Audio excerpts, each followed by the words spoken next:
Hi, morning all. Or shall I say good afternoon? A little bit late today. I wanted to get the deliveries done today and just kind of be out. I was up in London today, and to be honest with you, originating from London, I really fucking hate coming here now. I don't know why. It's just the attitude of people.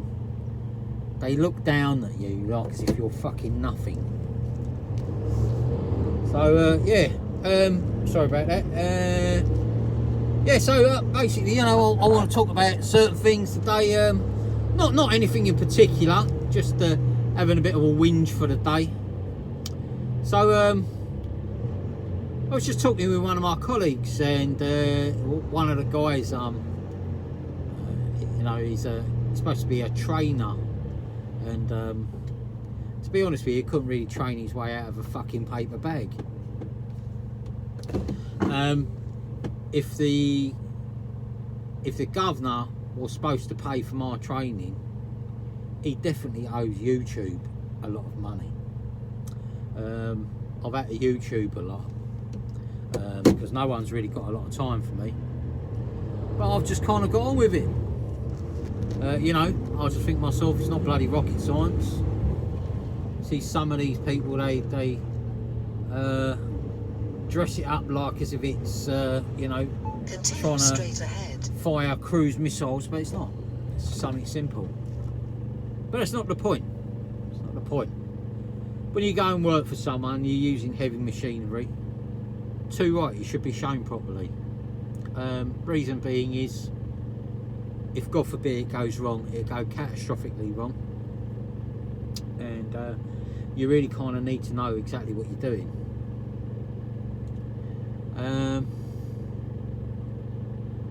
A bit of a ding dong with them last night,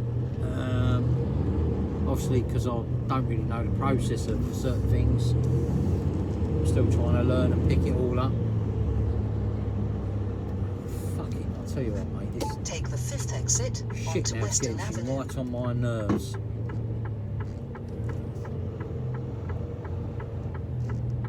Cheers, you fuckwit. Thank you. That's it. See the end of that. Fucking muppet. Yeah, so the arrogance of people on today. Let's get that window out, it's a bit warm.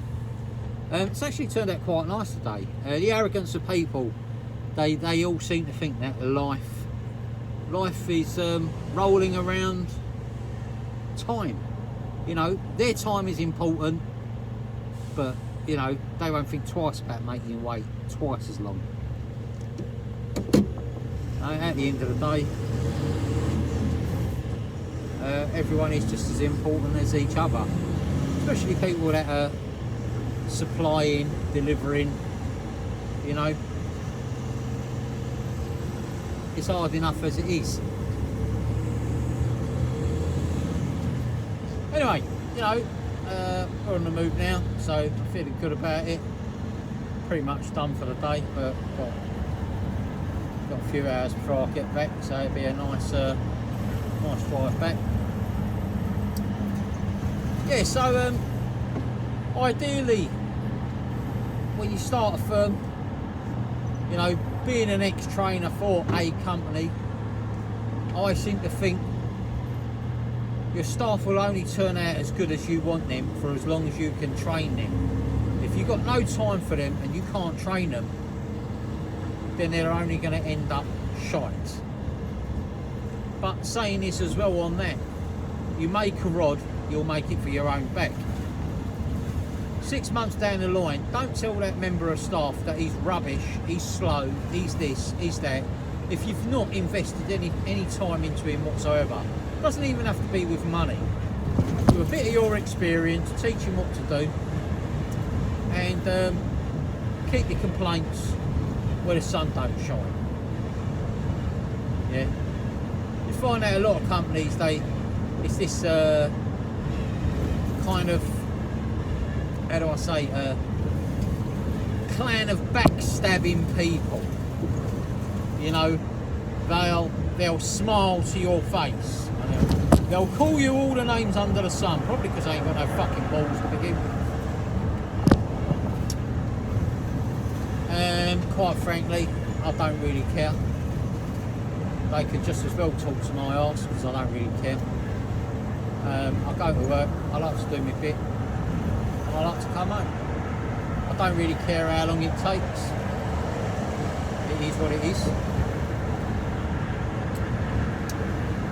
I play my side as straight as possible, and if other people can't organise a piss up in a brewery, that's down to them. So, today, what should we talk about?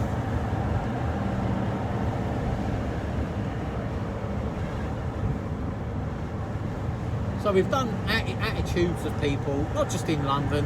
To be honest with you, it's not just London. I'll recorrect myself when I say that. The attitude of a lot of people everywhere has changed. No one's got time, everything's yesterday. And you know, it just makes life feel uncomfortable. It's just unnecessary stress and pressure.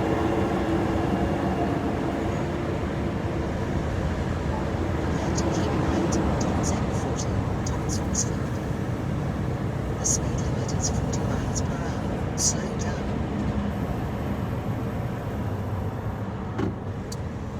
So I'm currently on the A40. I'll see if I can spin you guys around. Give you a little... No, it won't do it.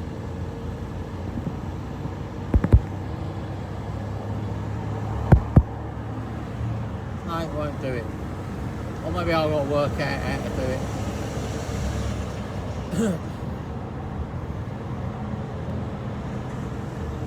So I was talking to one of my colleagues this morning, and I was saying to him, I think it's very discriminating, and this isn't just here, it's a lot of places. So yesterday I went on a bit of a tangent. We were talking about underhanded deals with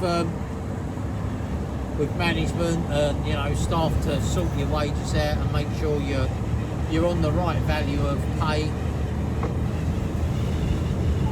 And it just seems to be that this is going on all over the country. Now, earlier on the LBC, they were talking about why there's 1 million jobs available, but there's 1.5 million people unemployed. Right, someone actually nailed it and said it's probably because they're entitled to a lot of things for free that tend to amount to more than the annual wage, or the monthly wage, shall I say. Now, if the government had half the decency and common sense, which evidently they don't, they would then realise that paying someone £16,000 to £18,000 a year, if that person's only receiving say £17,000 a year, he will struggle like fuck to pay his rent. Plus we've got utility bills of literally double. So it's gone up half or 40%, should I say. So you've got electric, gas, water, council tax, everything's going up. So the 3% pay rise that you'll get at work no longer means anything. Yeah? No longer means anything. It don't mean diddly squat. In fact, you're probably better off going back and saying, look, can you give me another 10% on that free? Because I'm now in a massive deficit, because the energy companies have decided to put me face down and butt fuck me. I mean, there's no other way of dressing it up. It is disgusting. Genuine families are really struggling at the moment, and you know, unfortunately, I'm in one of them boats. I'm going to end up struggling when them energy bills end up going up, because to be honest with you, I don't think I can work any more hours. Why should you work to live? when you can just live to work. You know, at the end of the day, life's too short. So here's a good story. Here's a good story. So I was going to do it on another vlog. I'll shut that window a little bit. So a little bit about me. So my name's Taz, and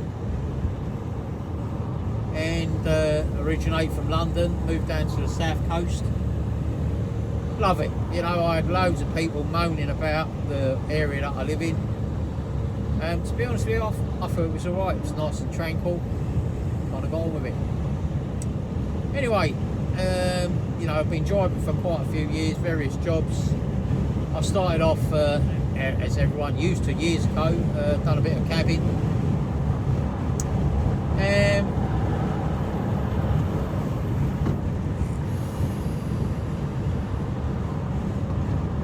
Get ready to chauffeur. They've done the old London bus driving thing.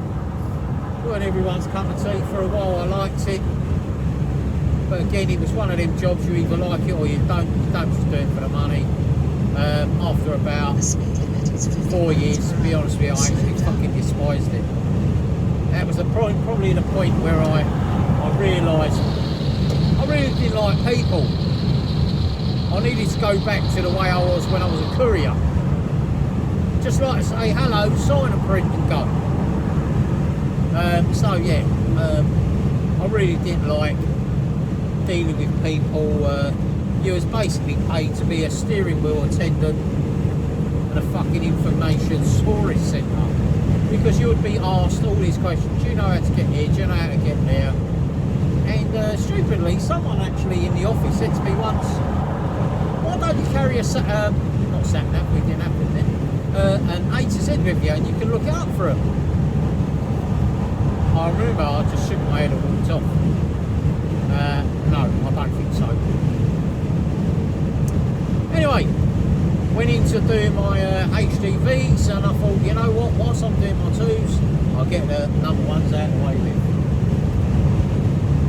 Anyway, ones weren't for me. I stuck to two, because at the time that I'd done it, Class 2 and Class 1 were near enough on the same sort of money. And I thought, why would I double the trouble for the same?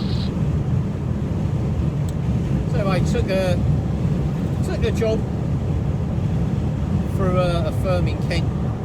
I won't mention her names due to legal reasons again. And yeah, you know, I loved it. I knew it was hard work. I knew it was ball busting. It was a reward at the end of the day, and it was actually it was bloody good pay. Now here's the thing: your health will always come straight first, and mostly before money. Right, and I'll get to the point in a minute. So we've been about a year of me working on this job. Obviously, they were absolutely prim and proper, and they were actually professional to begin with. Loved it. Everything was done to the T. As long as you followed the rules, everything was good. Then their standards dropped, like a lot of people or a lot of companies. They give you lip service, and after a year I developed a back problem, and I'm not talking about having to lay on the floor. In fact, within 3 months it had got so bad I was having to pop painkillers 10 to a dozen. And I was literally getting up in the morning bent over at a 90-degree angle because I couldn't straighten myself. So I had a private health plan on at the time. After the private started getting seen by a chiropractor and specialist, you know, they said it was a bad back. I'd done my back in. kind of went along with it as you do. I mean, I'm not medically qualified, so I don't really know what's up. All I know is my back's killing me, and that's it.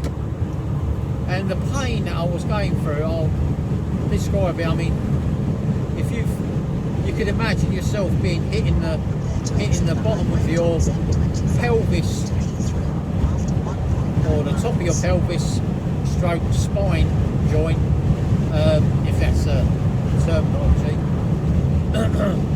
with a bit of 4x2. It was absolutely excruciating. Anyway, still went to work, still got on with it. No one ever took the blindest bit of notice. I was never, you know, spoken to by my managers. They could all see that I had a bit of a problem, but I never said nothing. I didn't go to them and ask for help until the day came when I couldn't get up. That's how bad it was.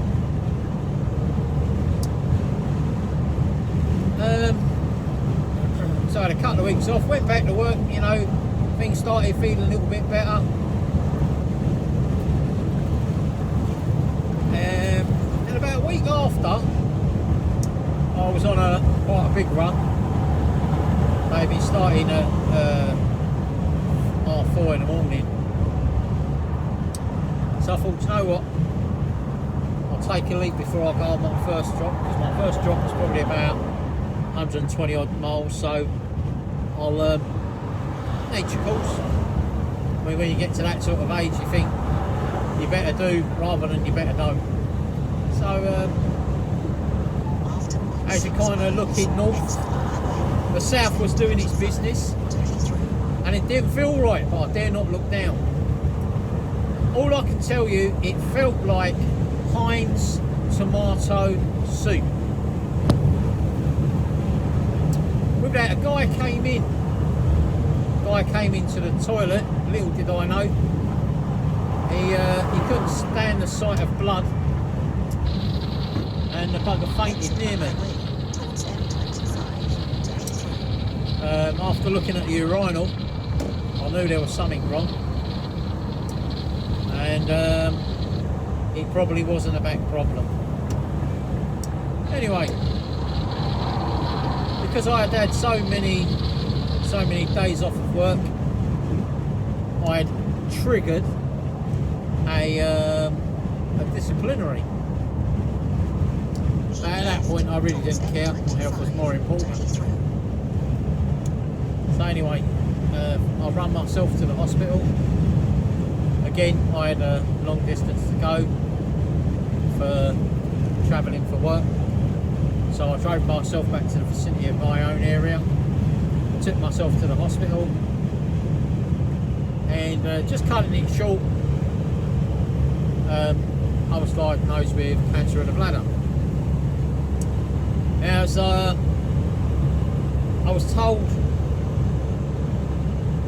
that cancer of the bladder is becoming quite a popular cancer within the transport system. And it is down to basically squeezing yourself because you can't get to a toilet, or you know, someone won't let you use their toilet. You feel a bit embarrassed to go in bushes because it's not really the right thing to do. We're not animals. Bad diets, smoking, they'll tell you everything. Anyway, for a moment when I was told, I just kind of felt like as if I was on my own in that room, just trying to take it all in. And but to eliminate what they thought it might be, so I wouldn't get worried, they had to put me through scans. And I really give it to the guys on the NHS. I mean, I can find no fault with these guys. You know, my hat off to them, 100%. I'll back them. They are worth every penny, if not more. In fact, they do deserve more than what they get. These people work day and night, and they are just not respected. So a few weeks later, I get a letter off one of the consultants stating they wanted to put me up for a fast track operation after I'd had a CT scan. I'd had 2 tumours growing in my bladder.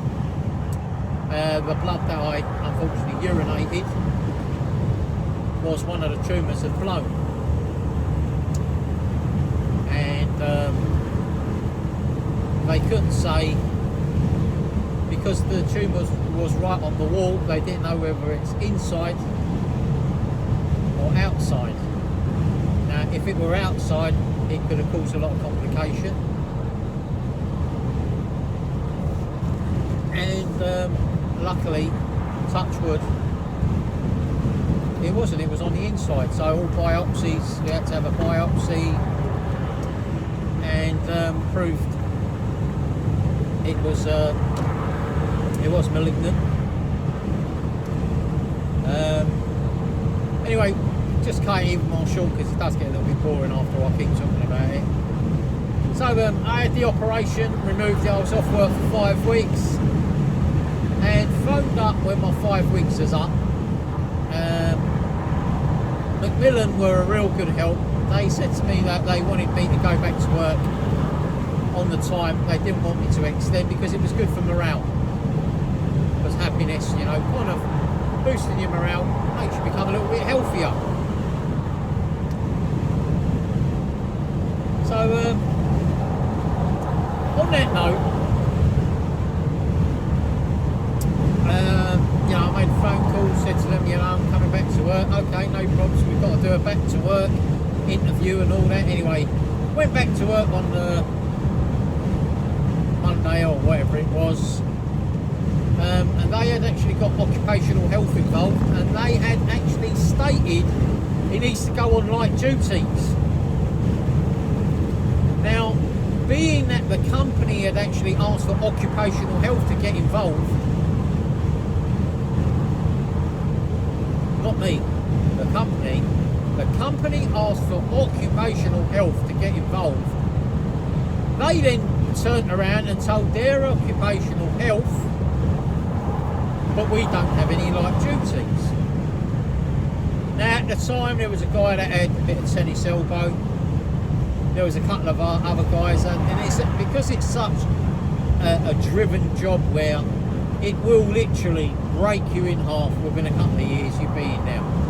The average driver was lasting probably about 3 years, 4 years.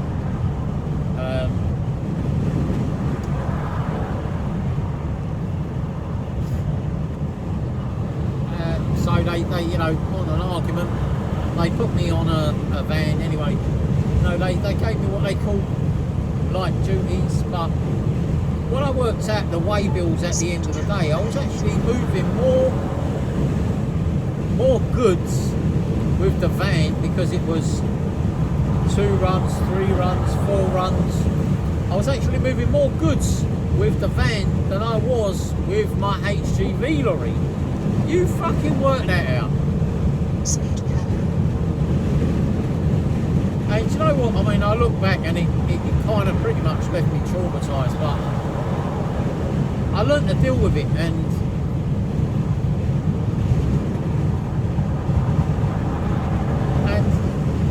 the thing is,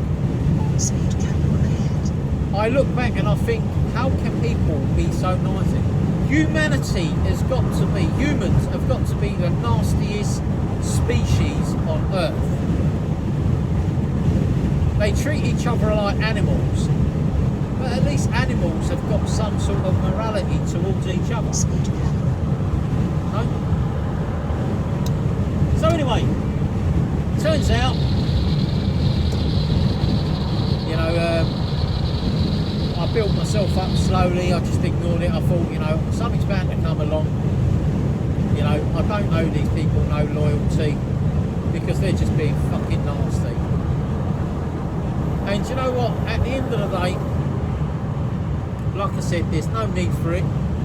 Especially when the word cancer is mentioned, you think people would try and understand. Unless you have been there, you do not understand. Yeah? So anyway,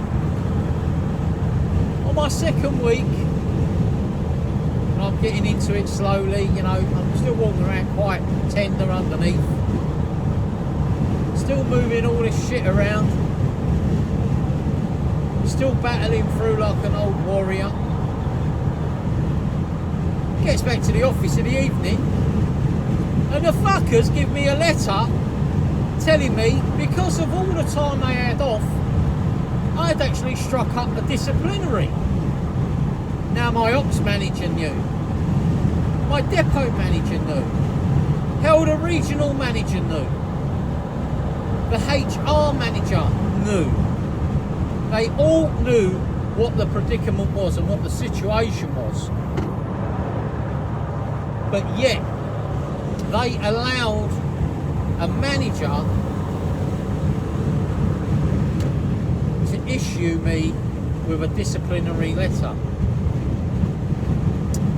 Now, one thing I didn't know was that, I mean, you know, I was pretty ignorant to cancer. I knew it was quite deadly.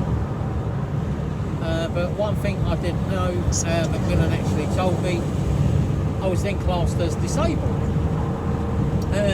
Oh, don't worry, I'm not one that tries to thrive off it. I try and avoid everything, to be honest with you, and get on with my normal life. Macmillan told me I was covered by the Direct Disability Act 2010, meaning that if there was any adjustments I needed, the company needed to look at reasonable adjustments. They made no adjustments whatsoever. No adjustments.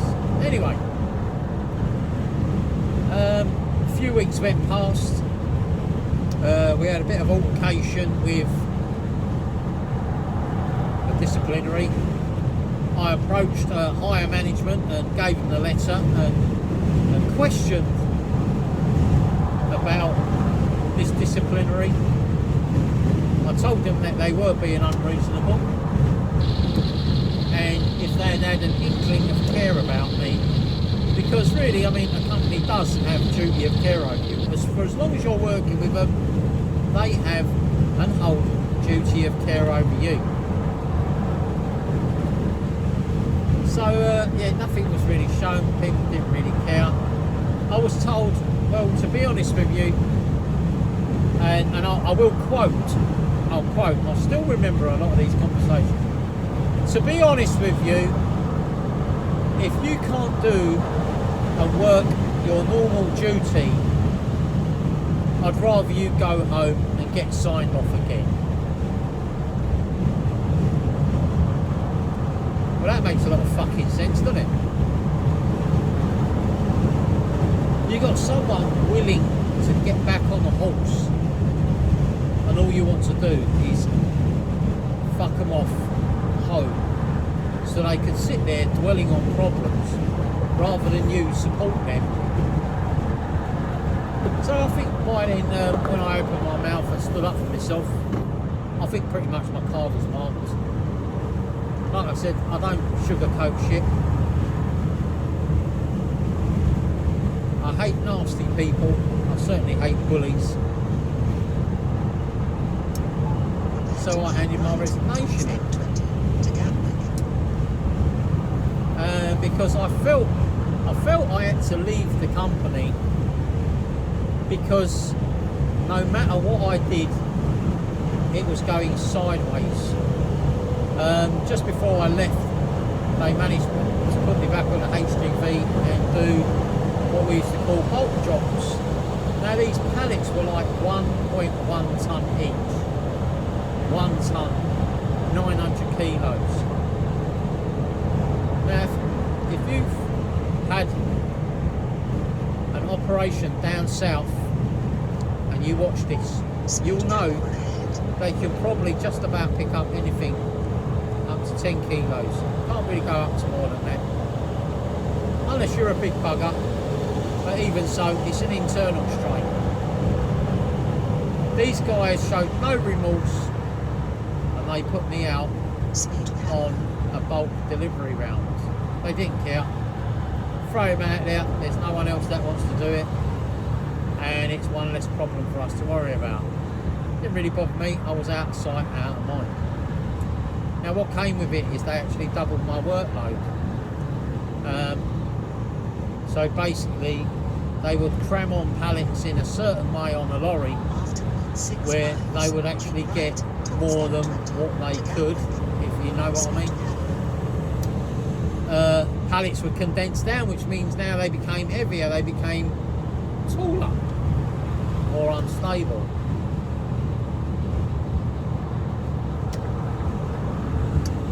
And you know what? After that, I give up because I just thought, you know what, I'm fighting a losing battle here. So anyway, I never knew that there was anything called an exit interview. I didn't know companies want to interview you for leaving the company. Now I know for a fact that companies actually struggle to fucking interview on the way in. So why would you want to interview someone on the way out? Surely they're leaving for a reason. You should be asking yourself the question, why is he leaving? Could it be because I've been a prick to him? Anyway, these are the sort of things that go around in my mind every day. So, you know, people out there that think, oh, he's nasty, she's nasty. Gangsters are nasty. I'll tell you what, people that treat you when you have fallen badly,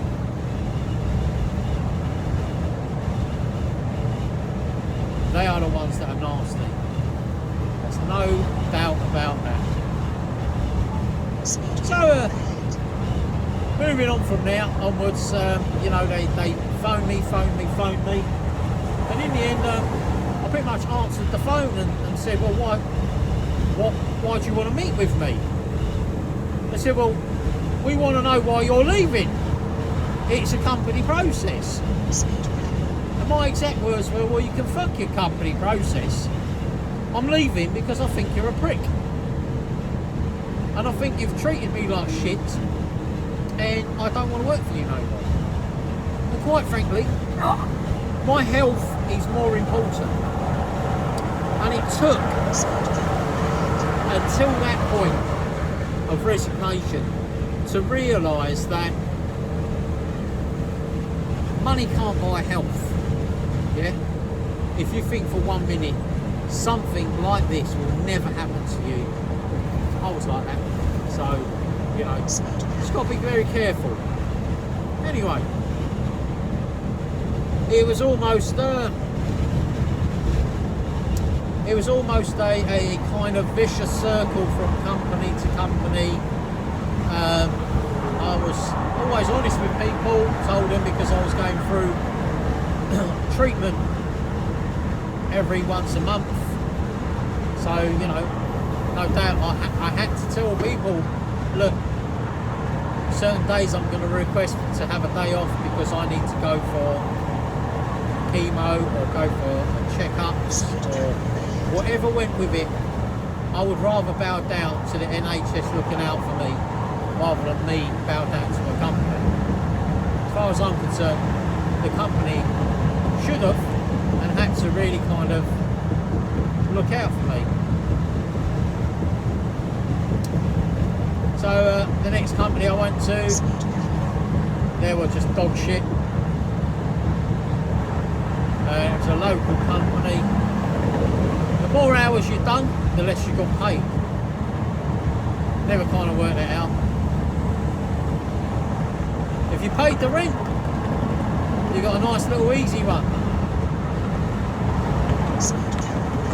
If you were a local lad, you got a nice little easy one. If the manager didn't like you, you would go in and your arse end of your lorry would be sitting out on the ground. It would look like a dog sitting in the morning. So you'd say to them, I think the lorry's overloaded.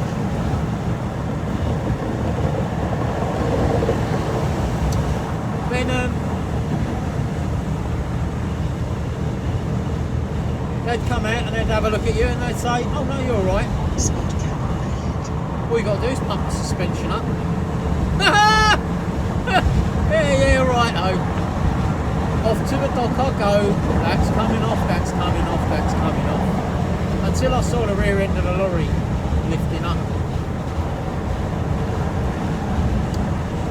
So, these people with a can-do attitude, they're the ones that will always go, oh no, you can do it, but when something happens to them, they're the first people to turn around and go, oh, you got to look after me! Well, it's a pity you never said that when you were shitting on someone not so long ago, someone that genuinely needed help. You crapped on him from a high rung on the ladder, and now you expect someone to help you. I've got one saying for that. Rot in fucking hell! So anyway, went on to another company. I was going through companies like, you know, like Family Fortune Wheel, just kept rolling around.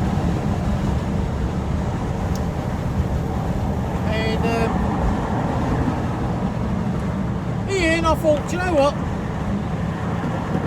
One of my friends said to me, why don't you go on the refuse? I said, that'd be quite an easy job for you, only short hours.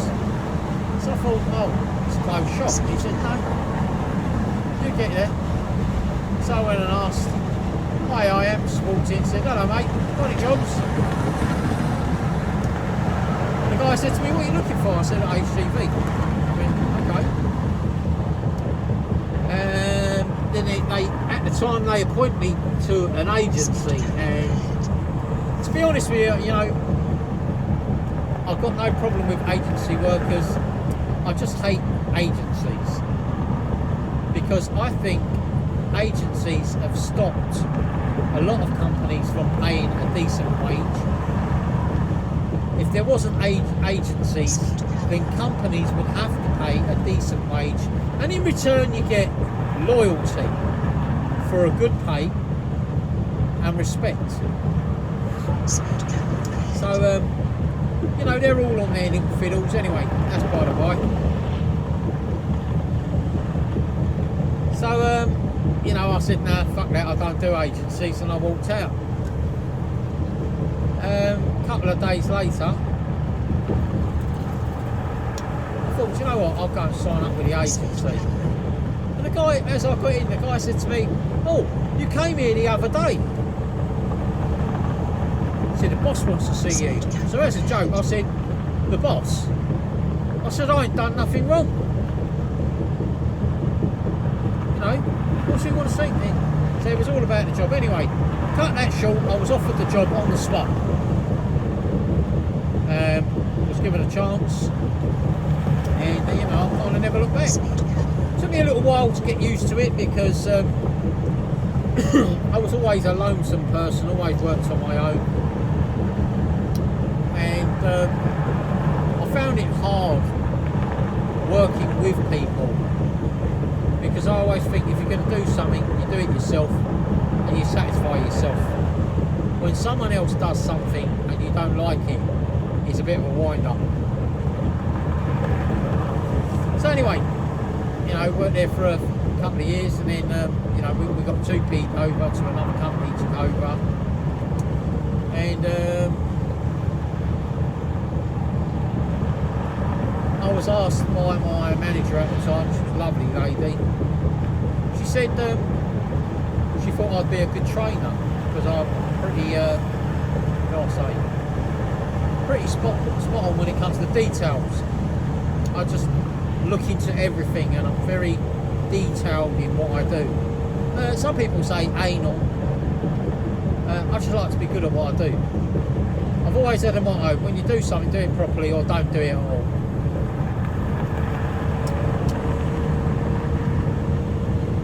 So, went down to being a trainer. And you know, I never really kind of looked back. It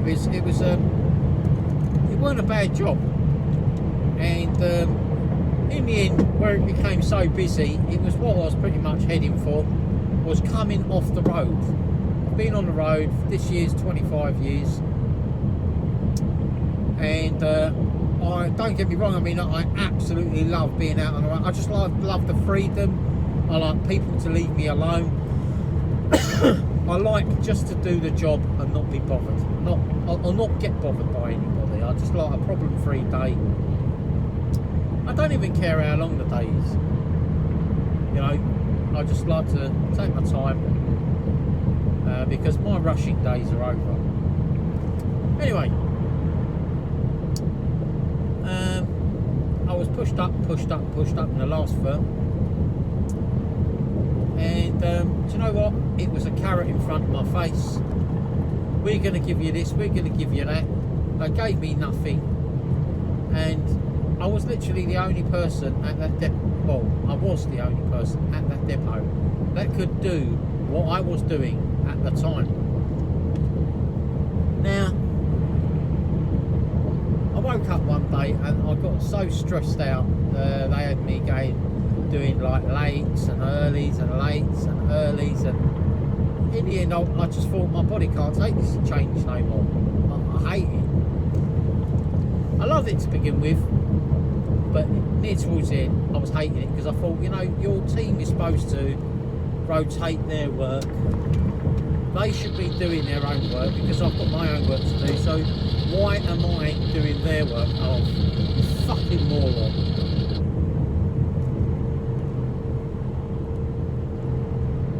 Sorry about that. So,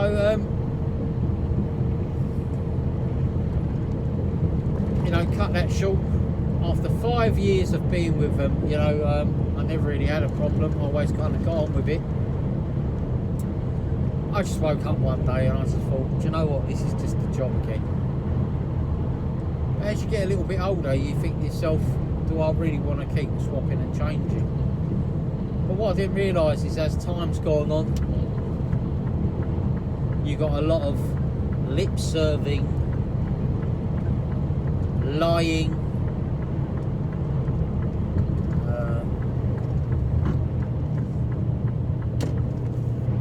thieving, maybe thieving would be one of the words. Companies run by staff like that, and you're not going to get any better. And I just thought to myself, you know what, it's time for me to move on. So I moved on again. My health started getting a bit better again. Now bearing in mind, like, you know, after living with cancer for 7 years, it came back twice. Twice I dealt with it, so I look back and I think, do you know what? Does that make me the stronger person? Determined, and still trying to do work that I was doing 25 years ago. I mean, some guys might watch this, or some ladies might watch this, and they might say, do you know what? You're still young. But when you've been affected and you've had bits chopped out, yeah, and you're never going to be the same. Things are different, so you've now got to adapt. You've now have become the chameleon to life. Will anything be the same? So anyway, I kind of moved on, and it's only the last few weeks I've realised that the world is just full of lip-serving, obnoxious, lying arseholes. You know? And I want to know where it all went wrong, but because, to be honest with you, I don't think people were like this. People actually gave two shits about other people before. If they wanted to be nice to you, they'll be nice to you. And if they wanted to be nasty to you, they would be nasty to your face, not behind your back. They wouldn't try and manipulate you out of a job. So, if I've missed anything out of that, I'm ever so sorry. Sorry it's kind of had to finish like that about things to talk about. To be honest with you, I was one of the people that always liked to talk about it because I felt that it would ease the pressure on me. It would ease the pain on me. And I could meet people that were in the same situation, so I could then understand other people's situations as well, because each case is different, you know. So on that note, sorry to have made it a dreary one today, and hope you all carry on watching, and so I'd like to say have a good day, and I'll speak to you soon. I'll speak to you all soon. And it's DJ Tazzy, and have a good day.